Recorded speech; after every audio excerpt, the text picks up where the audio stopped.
hey, the show's just about to start in less than 30 seconds. We're going to do our thing. We're going to talk about football. You know, all the football that happened on the weekend, the playoffs. Are the Bills going to the Super Bowl? Is Cliff Kingsbury the biggest fraud of all time? We're going to talk about those things, talk about Leafs, but you know what's really going on? Andrew Clark with an E is back. Yes, he is. Right now.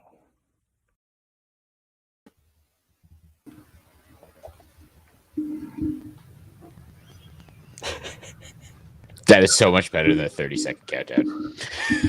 We definitely need Tony making these 30-second countdown videos instead of having that weird music and the countdown. That's definitely happening from now on. In case you don't know who we are, we're Toronto on Tilt. This is Toronto on Tilt Live. Welcome. You can find us at our website, torontoontilt.com. You can find us at our Twitter, at Toronto on Tilt. Of course, we're streaming live right now on YouTube. If you go to YouTube, search Toronto on Tilt. We should pop up. You can also subscribe because the video will be posted there after the fact. Like, comment, subscribe. You know, I always tell you to do that. Of course, we're live on Twitch as well. Toronto on Tilt if you want to watch on Twitch. And then after this, the audio will be available anywhere that you listen to podcasts. That's Apple Podcasts, Spotify, Google Podcasts, Anchor, Breaker, Bleaker, all of the things. Like, comment, subscribe. Tell your friends. Holy hell for the blowouts in the NFL. That was I don't remember an opening playoff week like this, and I know it's expanded playoffs, and I know some of these teams didn't deserve to be in the playoffs. But even last year's one was good. Like, they had the 7th seed last year, and it was pretty competitive. Yeah, the Colts were good in that 7th spot last year. Even the Bears game was kind of close, even though it was pretty shit. Not just because really, the Saints couldn't score. I think that was the issue there. Like, it was kind of close for the most part, but you knew they weren't going to win. This is just like teams died right away. Oh, God, yeah. It was just destruction, teams being dismantled over and over and over again. Like, none of these games felt close until the end of the Cowboys game. But I guess if we really want to get into it, Theo was saying, because, again, these games weren't super close, so we were all going to kind of pick something that we wanted to talk about and then move on to the upcoming, like, this week's games, which should be hopefully more entertaining than last week's games. This Sunday games look so good on paper. Well, I knew this going into this weekend. I knew last week would be whatever, but this divisional round is going to be awesome. Yeah. So I guess I'll kick off last week's stuff. I just wanted to talk about the Bills. That was insane. That's never happened before. Every drive they scored, they did it in a playoff game. They did it against Bill Belichick. We've never seen dominance like that. It had never happened before, and it happened in the playoffs against the Bill Belichick coach team that had been one of the best defenses all season. Josh Allen was at the peak of his powers. Everything went right for the Bills. I honestly don't know what to say. With the way that they backed into the playoffs, the way they had played coming into this, I didn't see this coming. And now you look at them and you're like, okay, well, if you get that, how does this team not win a Super Bowl? This is what I was trying to say a month ago. The ceiling for this team is so fucking high. Yeah. The Patriots peaked. They peaked at the wrong time. And not even the wrong time. It's just their peak isn't a Super Bowl team. Their peak is to be a very good regular season team. Maybe they would have an upset if they, had a good Mac Jones day against the right team.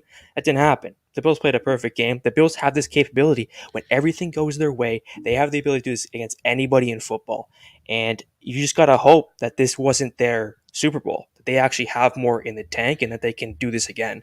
That's the fear, yeah, because they played perfect. That was also, how bad they wanted that one against the Patriots. Yeah. Like, I know every playoff game there's a high motivation factor, but that one a little more special. So we'll see. If they lose next week, I don't think Bills fans would be as upset knowing that they had this moment at least. After what they just did to the Patriots, like, they killed the boogeyman. So, it would be disappointing if you lose to the Chiefs, but it'd be really hard. Like, you'd have to lose to the Chiefs almost in the same way that you lost to the Patriots in that 3-pass attack. Like, something stupid would have to happen, I think, for Bills fans to be like, to actually be upset. Like, they're not going to be happy if they lose, but to be calling for heads and to be genuinely upset at the team. Like something ridiculous would have to happen. One thing I did want to mention, like one massive part of that thing early was the Micah Hyde interception, which that changes everything too. Well, that was very early on. It changes everything because they just score, and then instead of letting the Patriots come down on a pretty nice drive, Micah Hyde runs that route for who's that? Jacoby Myers, who's 15. It was at Aguilar. And here's the issue 15. too. If he high points that ball, if he comes back and tries, that's the other thing with Aguilar. Like when you have receivers that you can trust like that, like a good receiver is coming back to make that play or that at was least a good knocking ball. it down. That wasn't a bad throw by Mac Jones. And everything. He has to come up and go get the ball though. It was just a phenomenal play. Yeah, and it was a phenomenal play by Micah Hyde to run that route for Aguilar to pick that off and to help. It felt like the snowball started going downhill because they scored the first touchdown. They got the interception. Well, they needed to score on that next drive, and they did. I think that was where that was the big boot to the throat. Was not only did you score the first touchdown, you got a turnover and then scored the second touchdown, and then scored every drive after. Well, literally every drive. I remember saying at halftime, I was like, okay, now the Bills have to come out and do it again, right? Like they have to come out and stomp on them, right? Like don't take your foot off the neck, and they did, and they just continued to go. It was awesome. Theo, what was it your one thing you want to talk about? Well, the only thing we should talk about this weekend, the Dallas Cowboys once again discussed the National Football League with their actions off the field and their play on the field. Mike McCarthy, we all knew, was going to have a moment in these playoffs where he loses the Cowboys a game. I've been saying it all year. The first round, the second round, when it was going to happen before the Super Bowl. It happened right away in a game where they easily could have won. Like the Niners were trying to give them opportunity to win that game. They wouldn't take it. I've never been more like, I mean, as an Eagle fan, I was very upset after the first game. I kind of knew that was going to happen, but it was like disappointing to see. And then seeing what happened to Dallas has cured everything. I was so happy. It was like perfect ending to the NFC East this season. No one's allowed to make it past the first round, and Dallas just really shit all over themselves. Very embarrassing. You got the last play of the game. You have Dak running out the clock with a quarterback draw to end the game, and then what the hell? The classless behavior to not only blame the refs, but to encourage the attacking of them from the fans. That's a felony. That's inciting violence. That's technically a felony. Not cool. Even in Texas. Even in Texas. Jerry Jones was not a crybaby about it, surprisingly. He was pretty honest. Like, these guys sucked, and we should be better than this. And everyone's getting at Jerry Jones, too. And you got to think, like, that team on the field should win. Like, those players together, that's a good assortment of players. Talent's crazy. Look at the talent. Look at what they're getting paid. And just, again, like, look at their stats.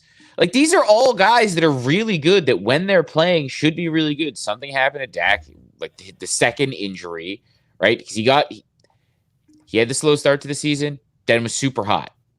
Because he had that weird shoulder injury thing after coming off the ankle, the pec or whatever it was. It was something in here. And then he got hot, and then he got hurt again, and he hasn't been right. And then on top of that, Zeke hasn't been right.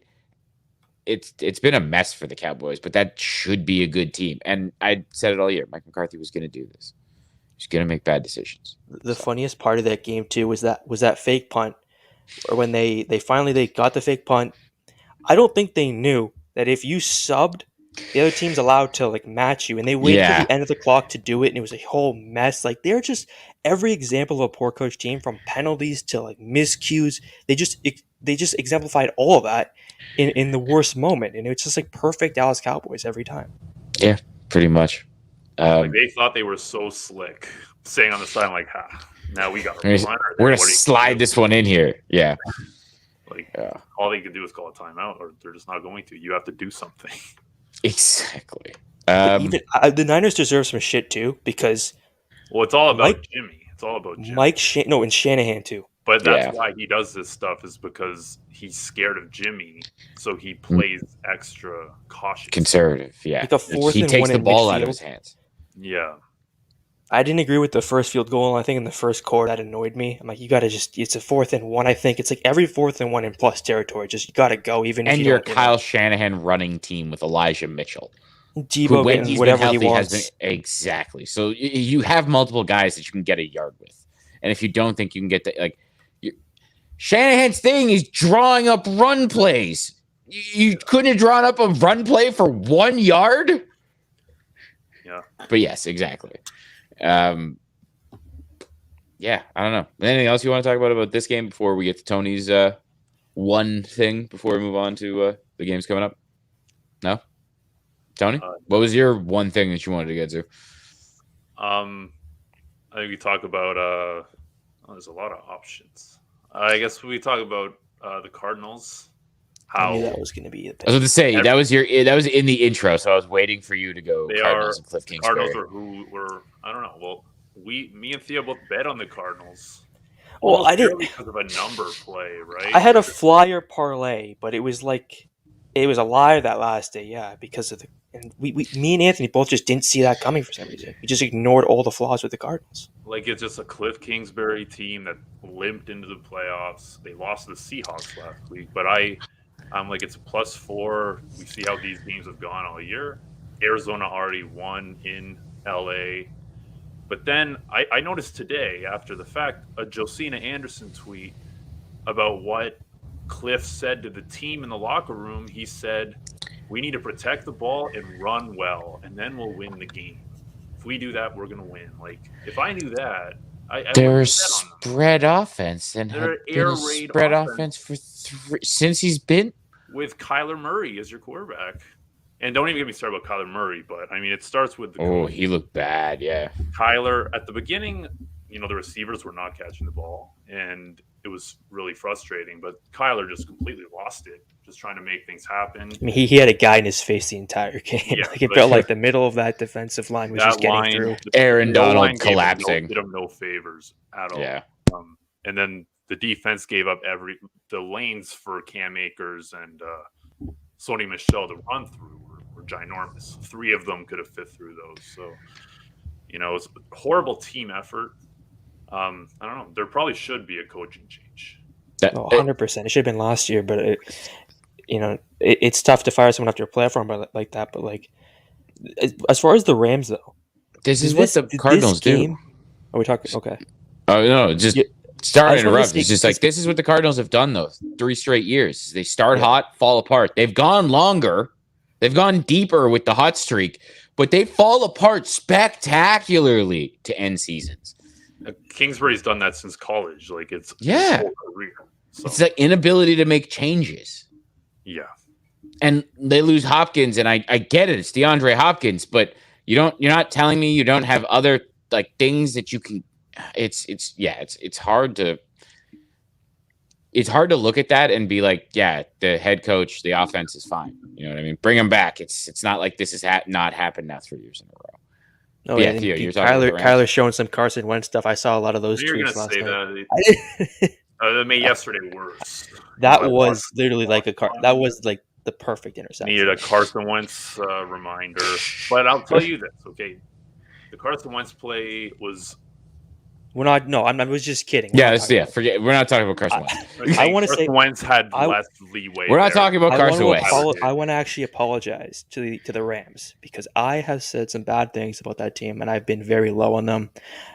And last night was the first time when it clicked where I'm like, oh yeah, all these trades they're all working out now. All these signings all are going to work out. Like that all just hit me where it's like, wow, everything came together at the right time. Cam Akers is back. Odell looks amazing. Von Miller is just looking amazing. And I don't know if you listen to the Manning broadcast, but he was saying how during practices, like Von Miller would cover their number 1 receivers and just like stick them. Like he's that athletic. It's just like that's the kind of talent they have on that team. Yeah. And it seems like they finally figured it out, at least for a week in a very important moment. So good on them. It's also like the Tim McAuliffe quote, right? Like big time players make big time plays and big time game. Like it's when shit is important, the best players tend to stand out. And when you have we've talked about this, it's superstars and scrubs. But when you look at how many guys are at that insane elite Hall of Fame level through this team, it is kind of scary because if they all decide to turn it on, or if a few of them can turn it on at the right moment, it wrecks an entire game plan. So you have Von Miller, you have Aaron Donald coming after the quarterback. Yeah, Jalen Ramsey back there. Like it's just, it's this team can be scary. It really can be. Yeah, Von Miller helped win Peyton Manning a Super Bowl, so he knows all about it. That was Von Miller at the peak of his powers. Yeah. That was ridiculous. He's unreal. So, I mean, we'll see that they got Tom Brady next week. So I don't know. Very interesting rematch. This goes. Yeah, well, considering they beat them in the regular season handily. Yeah, and this one will be in Tampa. But I don't. We're going to talk about division right now. We can go to. Yeah, did you want to just move right in? Well, we didn't mention the Bengals Raiders at all, but there's a lot of things to talk about. That's actually one of the closer games of the weekend too.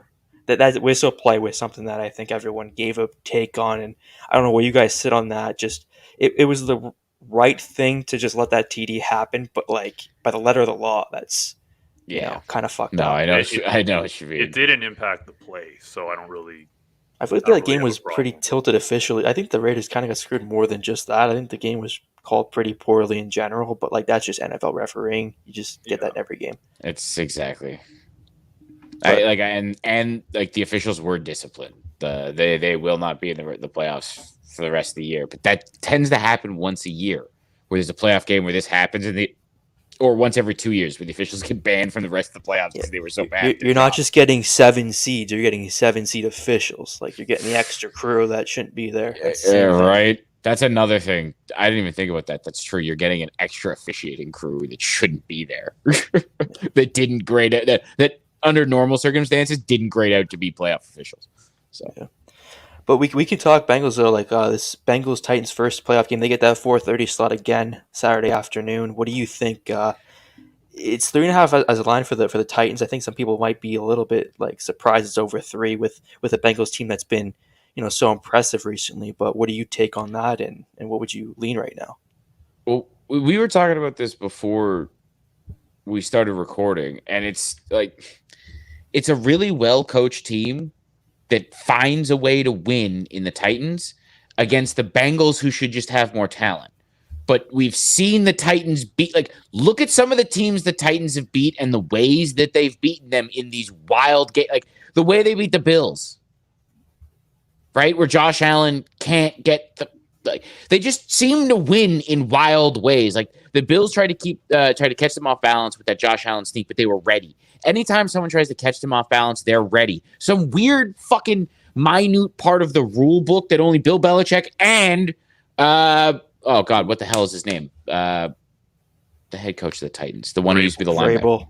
Vrabel. Like they're the only two people that seem to know this rule.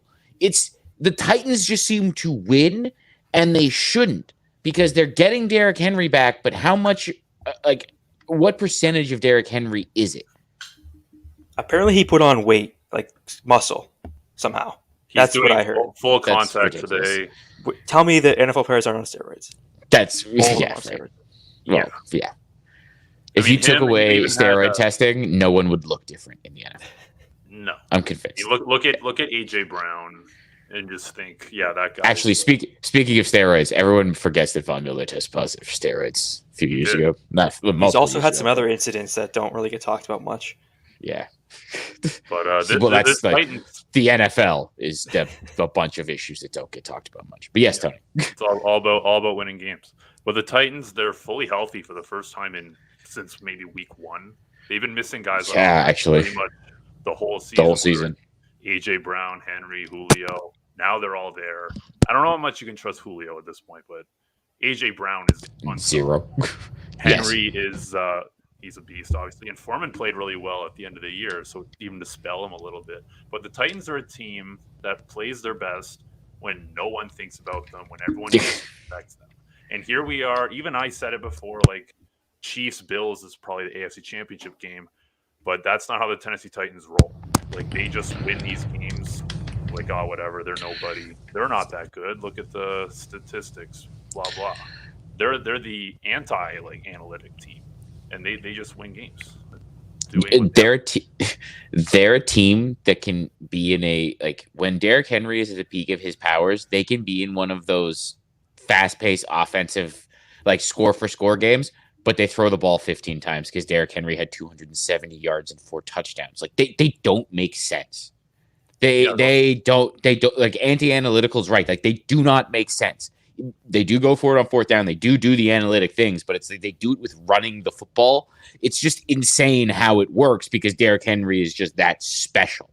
So he's back, but we were talking about this. Like even 80% of Derrick Henry is still one of the best backs in football. Like he's still in that, just he can carry an offense. But if it's 60% of Derrick Henry, like now what are we talking about? Right? So I think a lot comes down to that, but Donta Foreman was really good. And again, you got this young Bengals team as opposed to Vrabel and a more experienced Titans side, which is why the Titans, I think, are the favorites here and why they'll probably pull out the victory. But like, it's at least going to be fun because the Bengals are like with Joe Burrow and Jamar Chase and the bad Titans secondary, their run defense got really good by the end of the season. But you could see a wild bit of offense if Jamar Chase and T. Higgins and Joe Burrow, like if they start rolling, it could get real fun. But then if Derrick Henry's right, the Titans could keep rolling, and you have AJ Brown and Julio's out. Like this should be a more fun game than I kind of thought at the beginning. Yeah, those teams always find their way in fun games, so I think that'll happen again. Want to get into Niners and Packers? Yeah. We talked a lot of Niners. I think that's the biggest spread of the weekend. Packers -6 is what I think it was. I don't know how many people will be lining up to bet the Niners after seeing what this Packers team's been most of the year. Yeah. Do you think that this is a sneaky spot for the Packers? They've had these issues as one seeds in the past where they've had big favorites at home and have dropped games in the playoffs. Is that another situation we see here, or they take care of business? I think they take care of business here. They've looked so goddamn good, and the Niners have been such a weird team all season. And like I don't. It's really hard for me to bet against Aaron Rodgers, and an Aaron Rodgers that I don't think is going to forget what the Niners did to him. I know this was probably 4 years ago now at this point, but Aaron Rodgers doesn't forget those things. And if he has an opportunity to really do some damage, he's going to do that. And what's the Niners' biggest issue? It's pass defense. And the fact that other guys have been stepping up, like you've had Lazard games, you've had Marquez Valdes-Scantling games, Devontae Adams is always there. Like there's a chance that Aaron Rodgers just decides they're really going to put it on them. And then, add the fact that A.J. Dillon and Aaron Jones, either one of them can go off because they've both been great this season at different times. Yeah, the Packers are awesome, but the Niners are a team that, that could be a bad matchup because they can run the ball very well. And 2 years ago, I don't know if it's what you were talking about before, they beat them twice in regular season. They killed them, and it's a championship game. They killed them. But I think Bosa, I don't know what his deal is. But if he got hurt and left the game, that's massive. Because exactly. If like the key is going to be to hit Aaron Rodgers, which I mean, it's the key to every great quarterback is you can't give them time, right? So if Bosa's not playing, that's another thing that doesn't bode well for the Niners. Yeah, that's why I definitely say the Packers are going to win. Theo? Yeah, I mean, like I've been, I think a little bit too high on this Packers team for the last few weeks. Like there are issues that I think when a team decides to expose it, will expose it. I'm just looking forward. I really hope it's Bucks Packers again. I really think that's the best matchup we can get. I want to see that matchup one more time. But in this one specifically, the Niners cause these, like we said about Shanahan, his scripting is so good. His like play calling, like he can design plays better than anybody in the NFL. It's just when we get late in these games, is he going to have these moments where he's not trusting Jimmy G, which he probably shouldn't anyway, but where he's being overly conservative, where it's affecting them the other way. I don't know if I can trust them to turn that around and not do that again in this game. If they do what they did to the Cowboys, to the Packers, it's not even going to be. Like the Packers will take advantage and beat them. Exactly. And the first Niners Packers game, like the regular season one was pretty wild, but it seemed like the Packers had that one until Jimmy G led that kind of wild comeback until Aaron Rodgers won it at the very end. I don't know. Was that a weird game wasn't the Packers have a bunch of injuries that game? I feel like they probably did. I know Trey Sermon was the starting running back. Well, it was like Juszczyk for. They had like Sermon was the starter, but they used Juszczyk more for the 49ers. I know they had a ton of weird injuries too. Yeah, I think the Niners started 2-0, so everyone was really, really high on them. And then the Packers, I don't know, remember, but they had that Saints game. They were 1-1 because the Saints game. Yeah, they were 1-1 because of that Saints game, and everyone was just like, "Oh." Because I made money on that game. I'm wondering, like, they were dogs in that game, like, which is really weird to think about now. But yeah. And that was before they even got their line together, which, like, there's still all the injuries, but they really seem to be just kind of figuring it out together. So, yeah. And then we kind of talked a lot of Rams off the top, but the Bucks, like, they just keep figuring it out. Like, they had so many more injuries during that Eagles game. The offensive line was in tatters. Like, they were putting out guys. Tristan Wirfs was just like couldn't even block.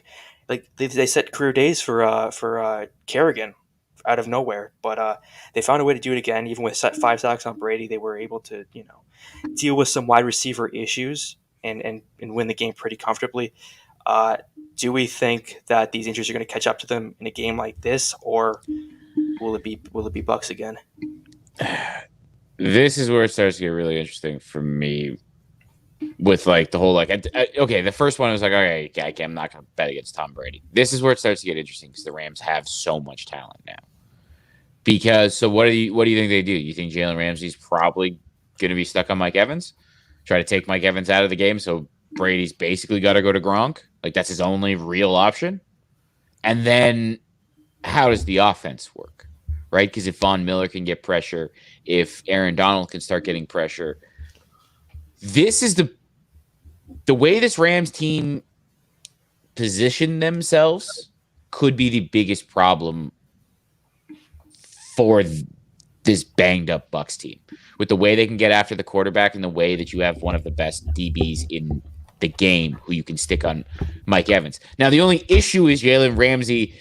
If he was going to cover someone, you would almost rather him covering Godwin than you would someone who's as much of a freak as Mike Evans, who's as big as Mike Evans. So that, I guess, is the little, like, I could see Brady throwing a ton of jump balls to Gronk and Mike Evans, and that essentially being the game plan. Like, pounding it, running the football, and then trying to throw those jump balls because that's where the advantage is. But again, that's the only place that I see the advantage. Yeah, like they're not going to get that dink and dunk options they got last week where everything is just open. Like his release, like I think they said his average attempt was like 4.5 yards the first half because that's all he needed to really do. But it was always open and there was a bunch of yak yards, so it didn't really matter. Yeah, like so it just can the Rams take that away?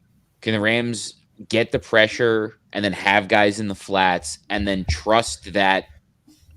Because that's kind of how the Rams would be able to play, because they trust that Jalen Ramsey can take something away that's going to kill them deep, and that they can have their pass rush get to Brady, so that if he does make one of those short passes, someone's right on him.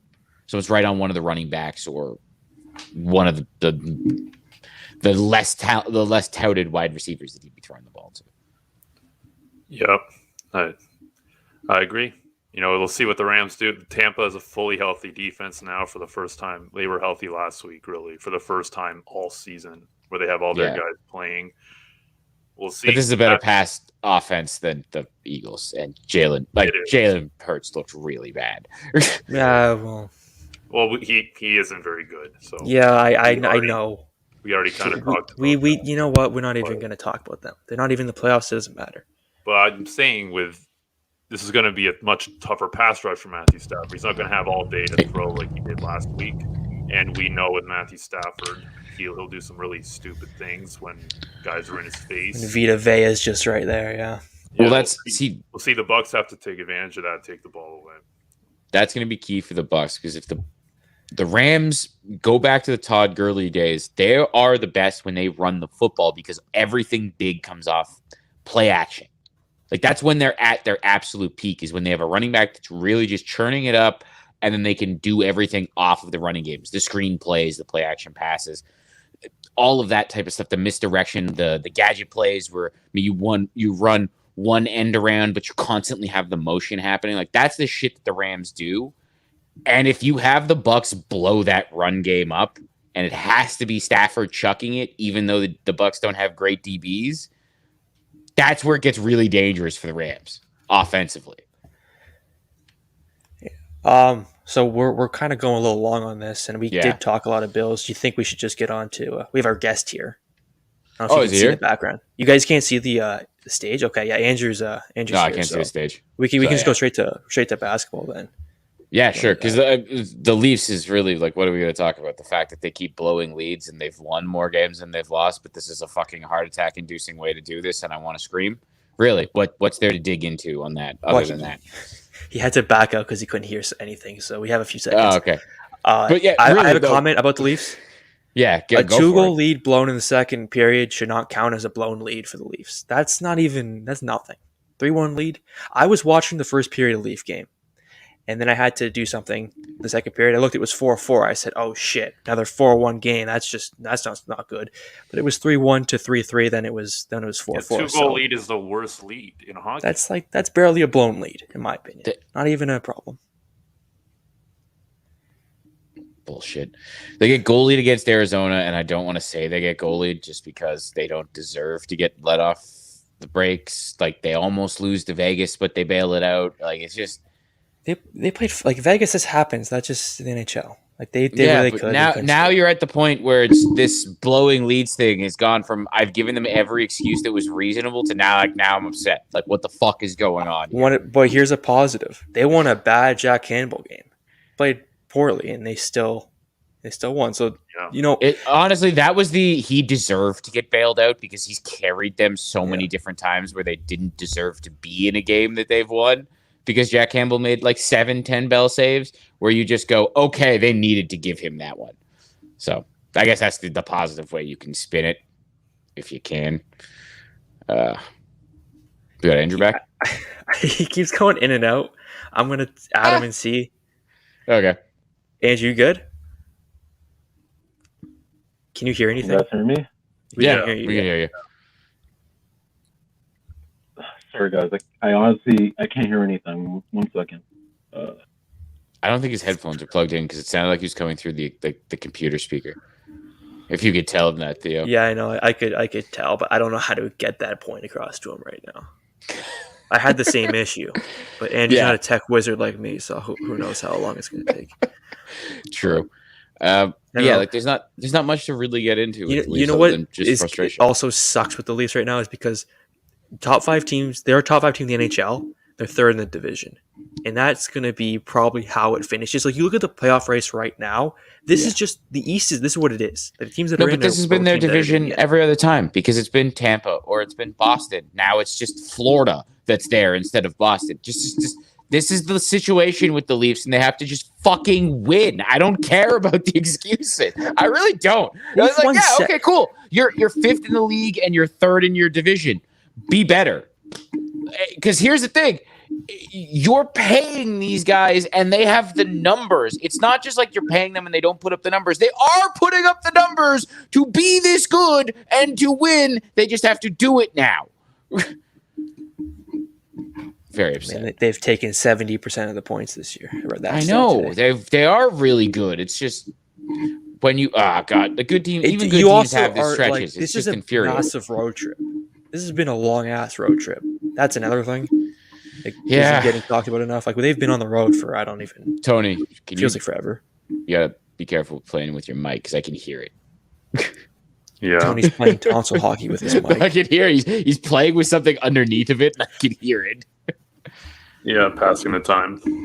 That's Tony's protest for anything that's hockey related on the show. I want making noise. I don't know what's happening. He put us in a fucked up spot. We can start talking Raptors.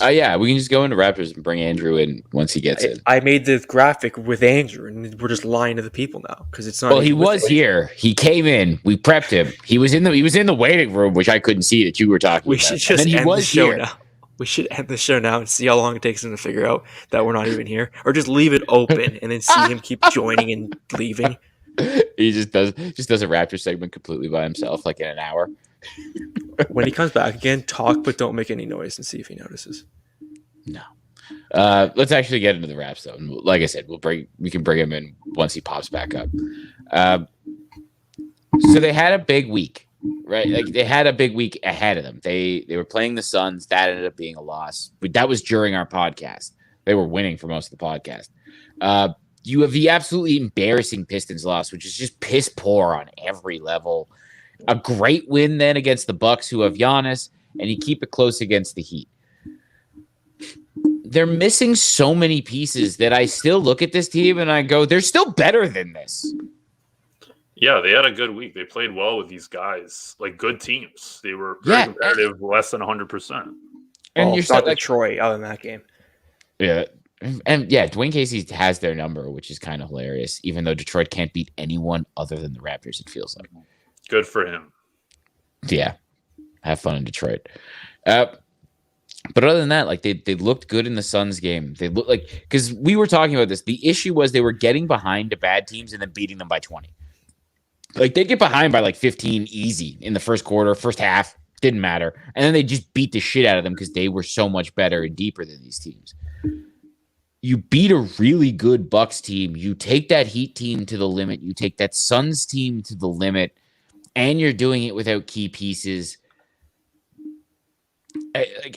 Some of the most interesting stuff, though, for me is like Chris Boucher's having massive games. You're seeing a lot of. We were talking to him early, like he was like out of the rotation for a bit, if I remember correctly. We were having that conversation. And now he's crucial. Like he's the only bench guy I trust.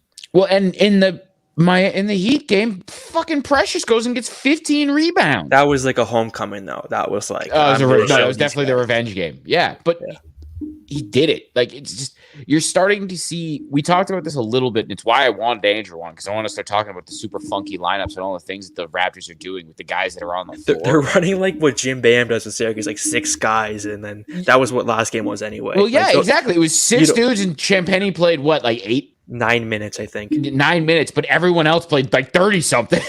Yeah, which it's not something you want in January basketball games, but it's necessity. But they were missing Kem Birch and they were missing Kem Birch and they were missing Gary Trent. And if those two guys are in there, all the minutes make more sense because the rotation becomes 9, right? Like it. Okay.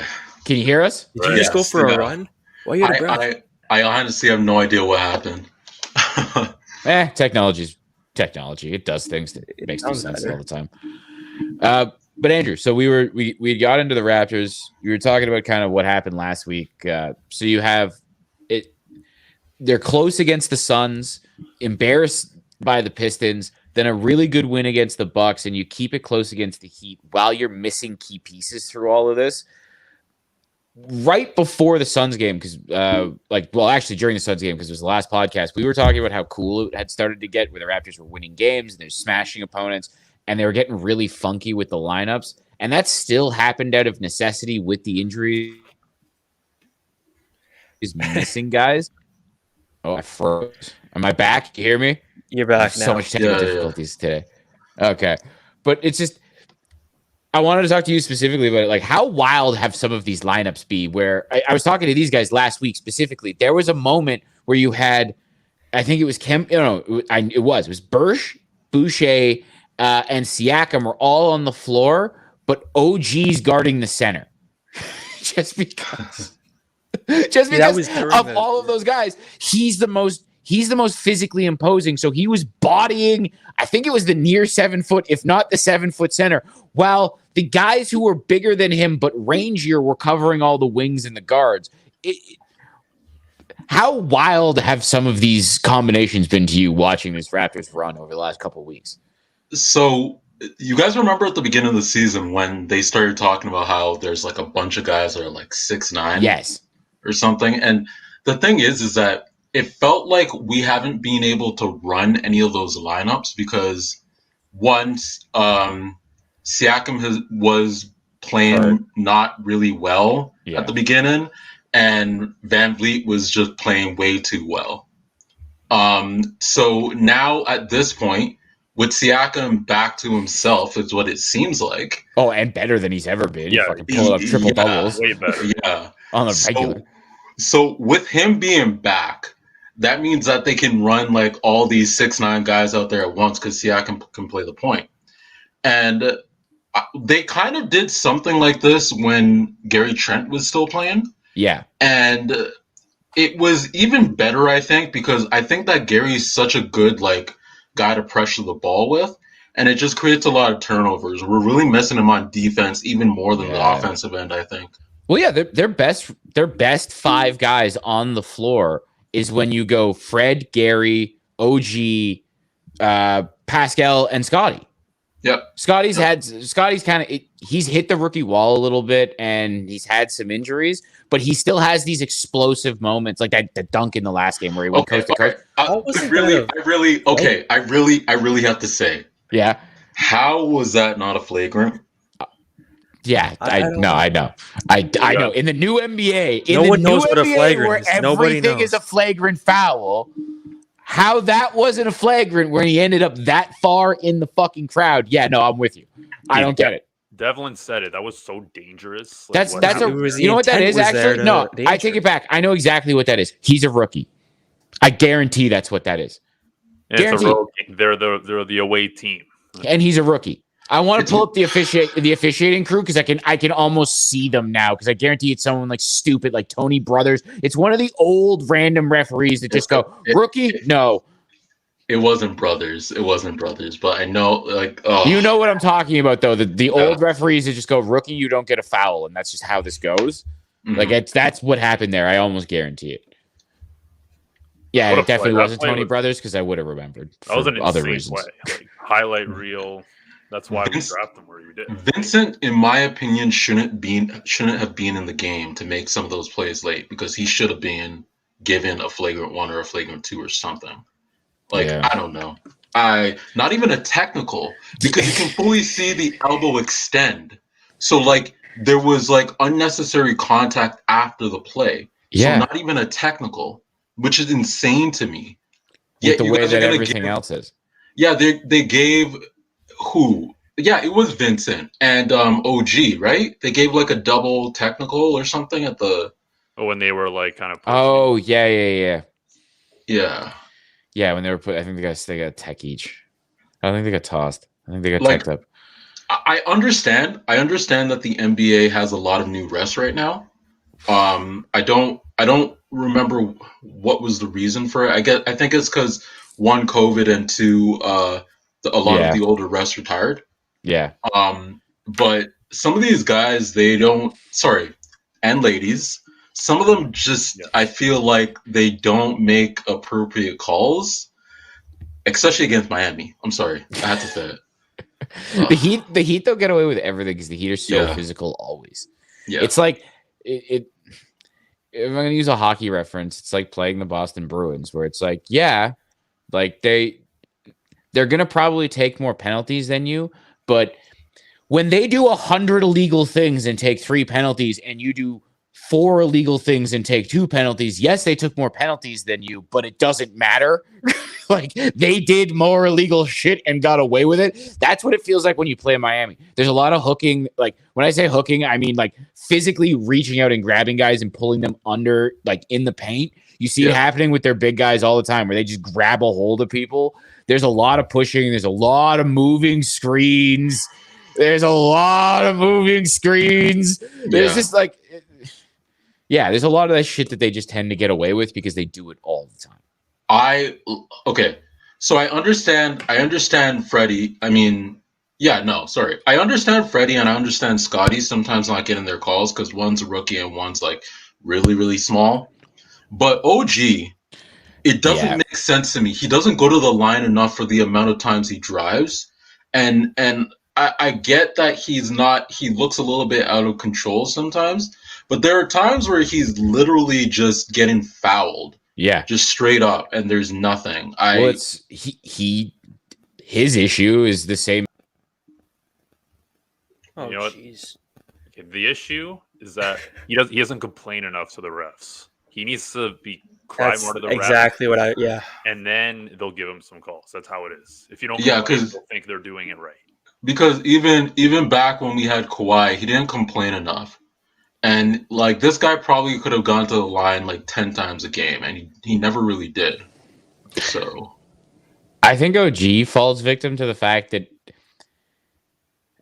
like I was joking, like when I was talking about him guarding the center, right? Because he's the strongest guy on the floor. I think that is what hurt.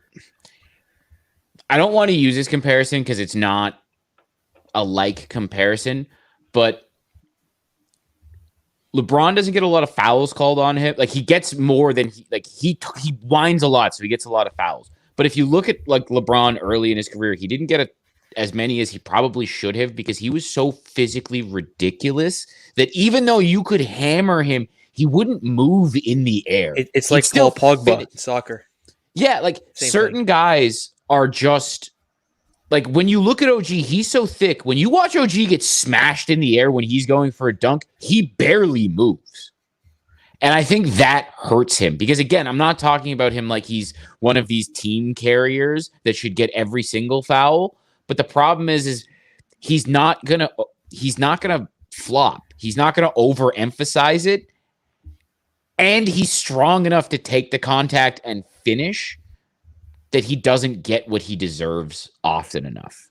If that makes sense. Like I'm trying to explain it in a way where I don't know if it makes sense, but like he's almost he's too strong for his own good, and he's not gonna flop around. So because he goes to the hole so powerfully, it a lot of the ticky-tack stuff that would knock someone else out, it doesn't knock him out, and the refs just basically go, well, if it was a foul, they would have at least knocked you off kilter. And it's like, no, it's just he's so much bigger or just physically stronger than these guys that even if they whack him, it is a foul. They're just not moving him like they would a smaller guy. Like, I feel Boucher. like... Yeah. Boucher, oh man, this guy's great. Honestly, lately, he's so great. We were talking about that before you got on. Yeah. Right before you joined, like how he's basically exploded. Yeah, and he's been incredibly important because they've needed the offense from him and the rebounding and the defense, like all the things he brings. Yeah, the thing is that he really needs to let his inside game fuel his outside game. Yes. Because like when he's driving to the rim and getting dunks or layups or like those really weird like fadeaway jump shot he does in the middle of the his 3-point shot tends to fall afterwards.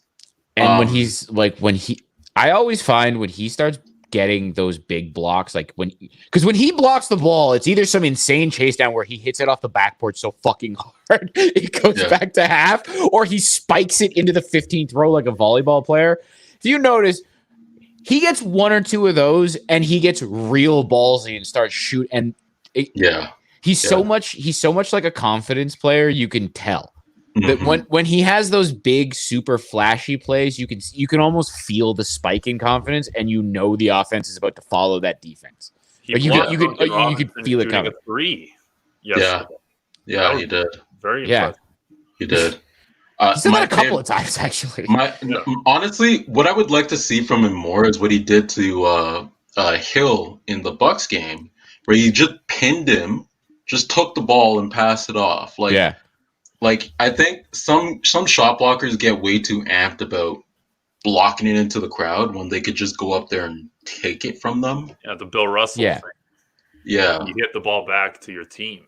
You don't hit it out of bounds. Straight. Yeah. I have a comment. It definitely makes sense to catch it, but like it's such a visceral act too that it's really hard. It's really hard in the moment to be like, no, I'm going to like calm myself, go up and take the ball instead of I'm going to smash this thing right back into his fucking face. Yeah. A big theme I noticed in the past week is the free throw shooting was abysmal. They left way too many points to one. That includes Fred. The Suns game could have been won. Is Giannis just hitting his free throws now? 17 for 17 against us. Is he just doing that all year now? He does that sometimes, I guess. Just against the Raptors, I guess. Like he was Detroit. Embarrassing in the playoffs. I feel like he's still shooting. I feel like he's actually up to like 70% now. Like he's above 60. Let me look this up as you continue. He's like 50 in the playoffs. As Steve is looking that up real quickly, Dwayne Casey must have like filed like some agreement with the Raptors. We talked about this too, yeah. Like 71. He's shooting 71%. But yeah, no, he beats the Raptors, and they're the only team he can beat consistently. It feels like, which is insane. We gave him a coach of the year and an agreement to lose to him every time. and called it even before he got an NBA title. Well, lose to him every time because there's no chance of playing him in the playoffs because he took a jump at the Pistons. They have one good player. Yeah. Except the Tampa Bay Raptors, right? Was that the year? I think did they beat the Pistons? Maybe. They said that year was inverse though. That year was honestly that year was a fever dream. Like that year, like let's be honest. From that season. Yeah, like I remember the fucking Miami Vice Raptor jersey with like the Raptor wearing fucking board shorts that it wasn't even official, but some fan made, and I was like, that's what I remember of the season. There was the Raptor looking like the Heat logo. There was a bunch of them. There was a bunch of them in the crowd yesterday. Like bunch of them. That's awesome. I love that. It was definitely people from like Canada that are just living in Florida now. Yeah, probably, most likely. But yeah, like really. Oh, sorry. Go ahead. Oh no, finish your thought. I really think that those like 4 games. Or like 5 games. It was a 6-game win streak, but like the 5 games where the Raptors were healthy. Okay. A lot of people were saying how they won those games because of the injuries or COVID protocol from other teams and whatnot. But I really do believe that was because we had our starters as our starters and our best bench guys as our best bench guys. It was organized properly. Yeah, and it's just really difficult, especially when it's such a young team, because it makes it harder to do that next man up thing. Because they got overexposed with the extended minutes. A lot of those guys. That was the problem. Exactly. Earlier in the year, especially the too many games, they were just too relied on. Too much Svi, too much Justin Champagny, who's been good. Like, here's the thing: 12 Nick Nurse is never going to stop using him because of the amount that he works. Yeah. Just the effort that he puts out, Nick Nurse, like that's a toy you're going to have to take away from Nick Nurse. And the only way that's going to happen is when he becomes like the 10th or 11th guy. True. Right. True. And that happens when everyone's healthy, because then essentially what we were talking about this last week, and it's what's led to some of the funky lineups. When this team is right, Nick Nurse he rides the hot hand. It's like, okay, Fred's our guy. This is the way the team looks. Fred's the man. Fred is the dude who's taking the last shot, whatever. But OG and Pascal are going to carry the load. Between the 3 of them, you're getting 60 points somehow between the 3 of them. One of them's getting 15, one of them's getting 25. But you're getting 60 points out of those guys consistently. And then when everyone's healthy, you're getting 20-some points out of Gary Trent Jr., or you're getting it out of Chris Boucher, or you're getting it out of Scotty, or you're getting some combination of like 12 here, 17 there, but you're getting defense from all of them. Like the team, because everyone's in the spot, what I was talking about philosophically before they got healthy, about everyone getting put into the right role and Nick Nurse being able to just let it go. He's able to just be like, these are my best guys. And then here are the hottest guys tonight. And I just put them all on the floor. And you're seeing wild lineups where Chris Boucher is like the 3, but he's guarding the 2, but it works. But it just works because he's super hot. He's super long. He can actually guard a guard. And OG's like, all right, cool. There's a 7-footer, but I'm stronger than he is, so I'll guard him in the post. Like, they're just able to do all this wild shit. And it's why I think that I'm sticking by this. I know they're 9th right now, but like, this is a team that should be in the middle of the Eastern playoff picture. Like, this is a team that's in the 5. Like, they're right in the middle there. Like, they might get a home. Well, probably not going to be 4th. That's not happening at this point. But, like, they're not getting a home playoff game, like a home playoff series. But they're a good team that I don't think this team misses the playoffs without a catastrophic injury now. Like, unless someone, like, you lose Fred or Pascal for the rest, like, you take away a major cog, I think this is a playoff team, and this is a really good team to build around. So I was looking at the schedule for some of the teams ahead of us in the standings, and the thing is that Cleveland has a really easy schedule. Yeah. Unless Philly falls down, which I doubt because Embiid is playing really great right now. But the rest of that team is so like it's literally Embiid and a bunch of guys. Like they're not. You know, they're going to add, though. They're going to do something at the deadline. Yeah, okay, but how? Because they still haven't traded Ben Simmons, and that they have the ability to, and then that makes them scary if they had the right piece, but I'm staring at them like, okay, I don't know what the fuck you are. Like the Knicks aren't good. They're losing by 10 already tonight to the T-Wolves. Exactly. Like the Cavs are better than I gave them credit for because I thought they were a young, fun team that was going to start falling apart, and they just keep going, and the young pieces keep getting better. Like Garland had a fucking 18 assist game. Like that is mind-boggling. They're going that to be happened. adding 2. They're going to make exactly. Like that's a good team. But the Brooklyn Nets are going to have issues without KD for 4 to 6 weeks, and Kyrie can only play half the games. And do you think James Harden's going to stay healthy for the rest of the season with the minutes he's going to have to play to take up for that? Like, the Bulls have been losing. Yeah. The Celtics are a mess. Like, there's so much mush in the East where, again, there's the elite teams, and I think the Bulls are still going to be in that top 4. Like the Bucks, the Bulls, the Nets, like those are the 3 best teams in the East, and they're going to finish 1, 2, 3. The Heat are going to be right there too. The Heat have all these injuries, but they're going to be in the top 4. I don't think they're going to they're going to have injuries, and they're going to rest veterans. Like Kyle Lowry's going to get days off, and Jimmy Butler's going to get days off down the stretch. So I don't know if they're going to be in that. I don't know if their total wins at the end of the season are going to be how good they are. Because I still think that's probably, if healthy, the best team in the Eastern Conference, barring Brooklyn getting all of those guys together and all of them can actually play in playoff series. Because look at the Heat. Like, look at the Heat with Kyle Lowry, Jimmy Butler, Bam, Tyler Hero playing at this level now as the 6-man. Like, it's all come together for them, and they haven't been healthy really all season either. Like, someone's been hurt. Bam just came back from that thumb thing. Like, they've had issues all season, and they've been really good. Like that Heat team is like, they're a wagon. The Raptors that I'm talking about are a fun young team that maybe win a first round playoff series. Maybe they're not a championship contender. The Heat, I think, are a champion. Like that team is scary.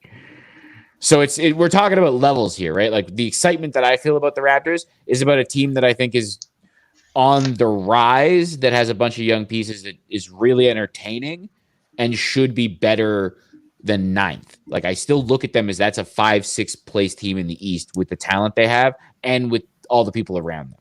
Because I don't think the people around them are necessarily that good. And I don't think Boston's going to figure it out anytime soon. I don't think that light's going to flick.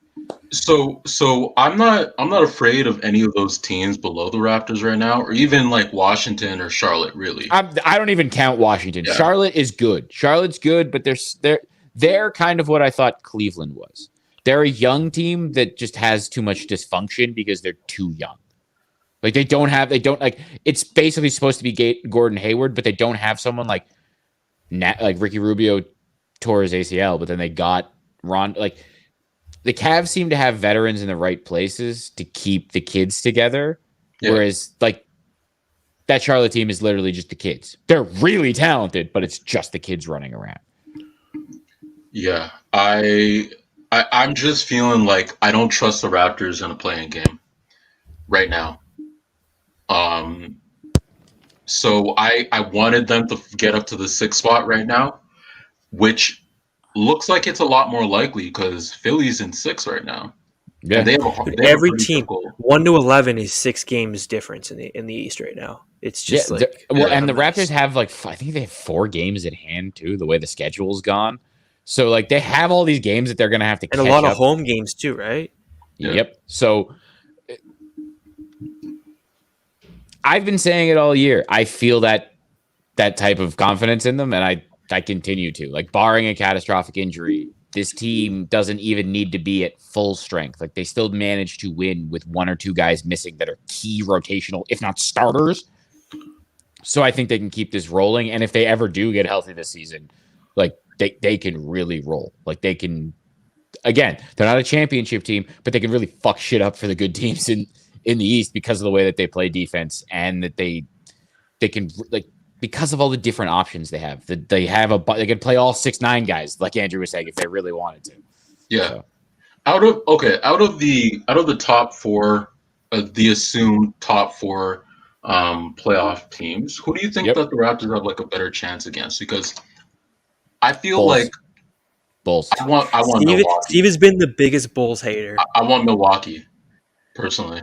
I don't want the way that they've handled them in the past. Pretty much. The reason I say the Bulls is because I don't I've said this all year. I think that Bulls team is like that Hawks team that won 60 games and then got dismantled by that LeBron. Like, I don't think in the playoffs, like, I just don't see. I see a path for how they could win. I just once they play the upper echelon of the East, I think they just get smashed. Like, if they play Brooklyn, I don't think they hang with them. If they play the Heat, I think the Heat play so much defense that when they try to run and play the offense that they play, the Heat are going to bog them down and then beat the hell out of them. Right? Like, they would win, like, they might only score 105 points, Miami, but they're going to win like 105 to 80 because they would be able to just completely slow the Bulls down.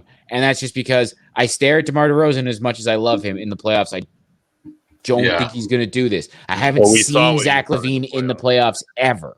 Right? I've seen Vucevic completely go to shit in the playoffs. I've seen it happen against the Raptors where he just disappears and he can't play basketball anymore. Vucevic can't play against the Raptors, though. He's afraid of red. Like, it's just... Well, they are just in general the least experienced of those. Yeah. So and I know I'd want it's bias that's been built into me by watching those Raptors teams with Kyle and DeMar, that when they played superstar-laden teams, and not even superstar-laden teams, when they played those Piston teams that weren't very good, but Paul George was the best player on the floor, it was really hard for them to overcome. Pacers, yeah. Oh, what did I say?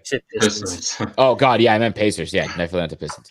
But yeah, like that's kind of how I look at those guys. So, like, I have that inherent bias that when I look at it and I go, they're not going to win. They're not going to be able to do what they need to do to get it done. Oh, why the hell is my computer restarting?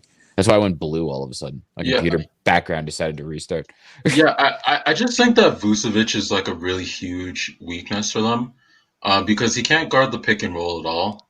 And they lost Patrick Williams, who was the backup five, who was the super athletic. Like, he was the guy that in those situations they brought in to play defense for Vucevic. Like, they would do the offense-defense switches late in games if they needed to. And they lost him super early. Yeah. So they'll probably trade for a guy. But, yeah, that's a problem. Who can they trade? Well, Patrick Williams, potentially, if they want to go that route. Do they have draft capital left still after the Vucevic trade? Because I think it was only one first round pick. I don't think it's very, like Kobe White is another guy they could trade. Oh yeah, White. Oh, they could definitely move Kobe White. I think he's definitely got value still. When they're healthy, at least. If Ball and Caruso take longer, who knows? That's true. But I'm of the mind that Milwaukee's still the best choice. Just because we just have the guys to deal with them, and you could build the wall in the most efficient way possible, considering the defenders you have, right? And you don't have Kawhi, but you have you have so many different options that you can continually throw at Giannis. I could see what you mean, but I'd still rather take my chances with the Bulls. Just because Giannis also, like, we saw what Giannis did when he won the title. That's pedigree too. When you already had that under your belt, it's just you're different. There's also there's the visual image of what he did physically to DeAndre Ayton, who is not a small man. Like, I can't get that out of my head after that final. Yeah, he's better now. Giannis is definitely better now than he was back then. He's improved. The way he bullied guys in that series, like, yeah, he took that next step into. Like, he's a superstar, he's an MVP, but, like, now he's, like, Giannis is like, he's face of the league talent. Like, he's insane. And it's Drew Holiday instead of Eric Bledsoe. You know how big of an upgrade that is. And Chris Middleton, we've consistently seen Chris Middleton have big playoff games where, like, no one else is doing it, and Chris Middleton's been the one to carry the Bucks at different times. So you saw it in that run. But he had to have big games. Middleton, no, I don't think. No, well, the Raptors have body bagged him. Yeah. Middleton can be taken out of his game really easily. That's the thing. So it really makes him like a really horrible number two. But again, I still put the Bulls ahead of them. I see what you're saying with the Bucks, and I get that. But again, when I look at Giannis, like, that to me is the reason I would be like, I'll take the Bulls and take my chances, as opposed to. I'll you know what? We've done this in the past. Like, I'll take Giannis because there's a chance that Giannis just goes, okay, fuck it. I'm gonna like I'm gonna score 40, like I'm gonna score 40, put up 20 rebounds and 7 assists because it's possible that something They go will feed into 17 it. from 17 from the line. Like, oh, well, and hit threes because we've seen him do that. It doesn't happen every game, but it's not like I haven't seen him hit multiple threes in the same game. So Yeah. Do you guys feel like the Bulls can hold on to first though?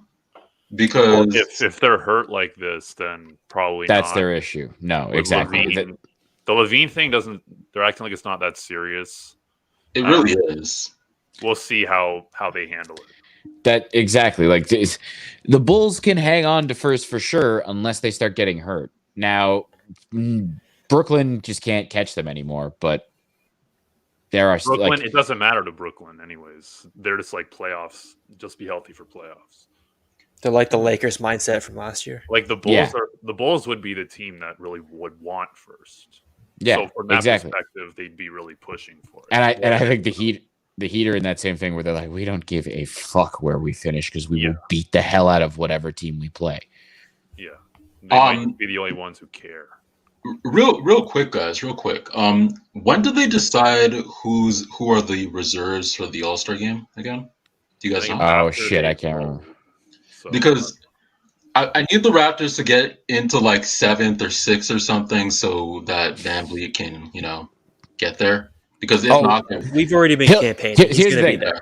there. He'll get voted in because it'll happen the same way that it does with like when Kyle and DeMar like lead the NBA in votes because Canada just goes nuts. Like I have a feeling that's what's going to happen with Finn. He was in the whole country is going to get by. Oh, I know. He was in like 11th or 12th. Yeah, He was way down there. But trust me, once the actually it should be getting started now, like that big push for the votes and shit, I got a feeling you're going to see Fred explode through the vote ratings. So if that happens, is there a chance that we can get a Siakam in the All-Star game by the coaches?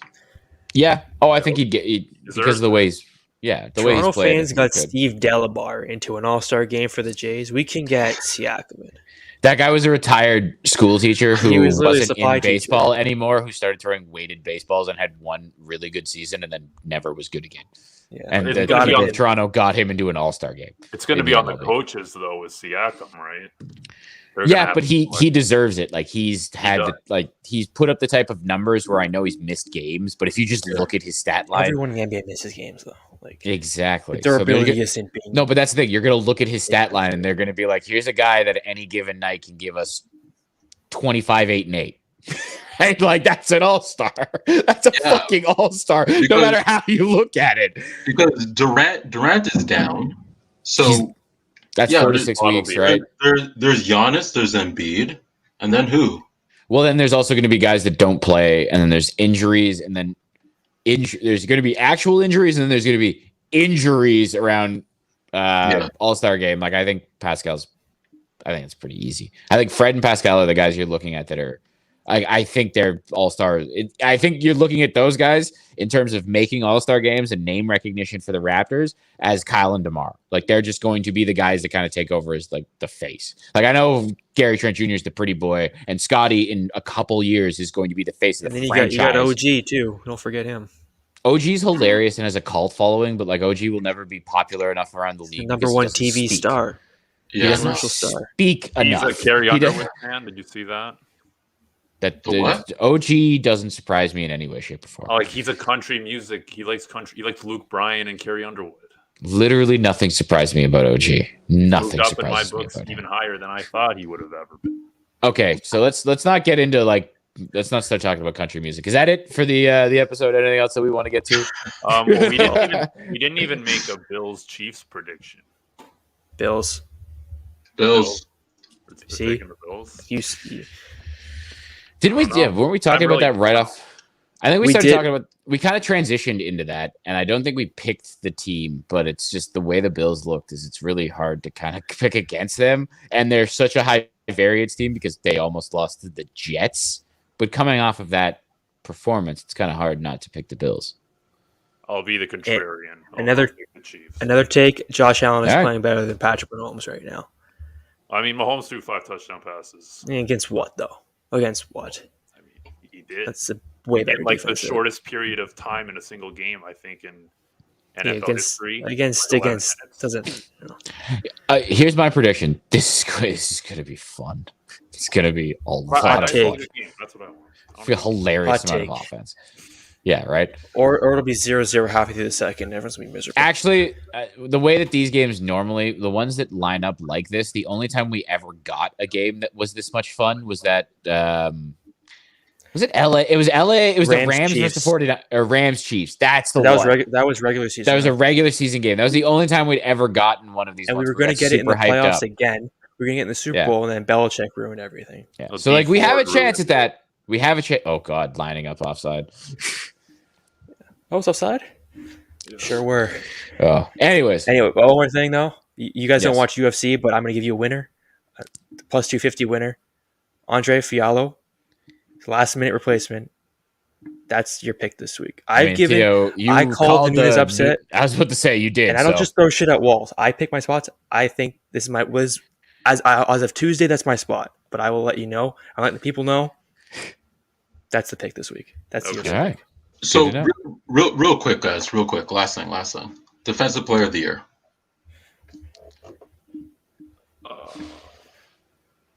Not Rudy Gobert. Okay. No. You saw him get dunked on yesterday? Russell Westbrook? It's definitely not Rudy Gobert. If Draymond can stay healthy, I say he should get It's probably Draymond the way that this year's gone. It's probably Draymond. Yeah. I was like, it's like Lou Dort can't win it because OKC's so bad. You can't give the defensive player of the year to a team that's going to finish last. Although I think he's by far the best on-ball defender in the league, in my opinion. Oh, and his height doesn't matter. He guards guys that are 6'9". Like he can shut down a Siakam type guy because he just gets under. He's ridiculous, and he's Canadian, which is awesome. Mm-hmm. Probably Draymond. Yeah. Probably Draymond. Okay. Not to mention, you also have the narrative of the resurgence of the war. Like, actually, it's definitely Draymond because of all the narrative shit that goes. Like, you know how these things go. Like the way awards kind of take off with a narrative. The resurgence of the Warriors, the resurgence of Steph, the resurgence of Draymond's defense, and the way that they're potentially a title team again. If this shit keeps up, he's definitely going to win it, and he's going to win it. Like, it's going to be a runaway train. Draymond will win it probably by a mile because they've already done. I was about to say I think it was a Doris Burke thing like a month ago about Draymond's return to defense where they sat in a film room with him and he was breaking down film with Doris Burke. Like they've already done the things that they're going to do leading up to him winning Defensive Player of the Year. They've already aired them. Not only have they filmed them already, they've already aired them. It's a good call, Andrew. Yeah. Stop giving it to Gobert, please. Who was it who said it? He doesn't even guard the best centers on the other side. When it's Jokic, they just go, no, get the fuck off the floor. Like, no, you're not going to the three-point line to guard him. He's going to eat you alive. So, no, he's not Defensive Player of the Year. Stanley Johnson was going at him yesterday, so case closed. He's not I hate how they do that. Like, Embiid is Defensive Player of the Year. They're not the same. Rudy Gobert is very good. But they give him Defensive Player of the Year to somehow justify the Jazz giving him a max contract. No, it doesn't make any sense. Yeah.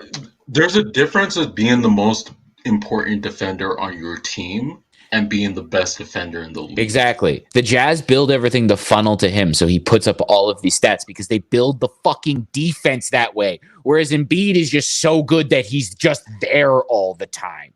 Right? Mm-hmm. Like if you're talking about big men that you can genuinely call Defensive Players of the Year, it's like that is Joel Embiid because you look at everything he does. That you can put a smaller, faster guy on him, but he knows his body and his length so well that it doesn't matter. He can recover in ways, but he's just going to tower over. Like it's just, he does things that are so smart, it's hard for me to explain without showing it on film. Whereas Rudy Gobert is just the big dude who has guys filtered at him that gets a lot of blocks. Like I don't see him doing all of the extra footwork stuff. I don't see him getting switched on to smaller guys and not getting cooked on a regular basis. Like it's just, there's so many things that he doesn't do that is someone like I keep going to Embiid, that's someone who plays the same position of him that actually is deserving of it. Like there's just a huge gap in between those players. Yeah. Like I don't even think there's a huge gap between Gobert and Ayton. Like in terms of defense, and Ayton's already better than league's better than him offensively. So Ayton just needs a little bit more time in. That's about it, in my opinion. But exactly. But like, think about it. Like in terms of everyone talking about Rudy Gobert, do we talk about DeAndre Ayton in the same way? Well, it's not like Gobert's that much better. No, because that's how I would put it. The Suns actually have guards who can play defense. So right, exactly. Yeah. So they don't need to just funnel everything into the big man and hope that he blocks it because, hey, by the way, they can lock up on the perimeter. But anyways, before we get really down the garden path and like super into like very small basketball stuff, we'll wrap this one up. This has been Toronto Untilt Live. I'm Steve Artabello with Anthony Harris, Theo Giordano, and Andrew Clark with an E joining us to talk basketball as always. You can find us at our website, torontountilt.com. You can find us at our Twitter, at Toronto Untilt. We're streaming live on Twitch, so that will be finishing soon. You can find us by searching Toronto Untilt. You can find us by searching the exact same thing on YouTube, Toronto Untilt. The video is live right now, but it will be posted. You can watch it and go back to it and share it with your friends later. And, of course, the audio will be posted shortly. Holy Christ, this is getting long because we have all of the ways to deliver this podcast to you fine people. But we can get it.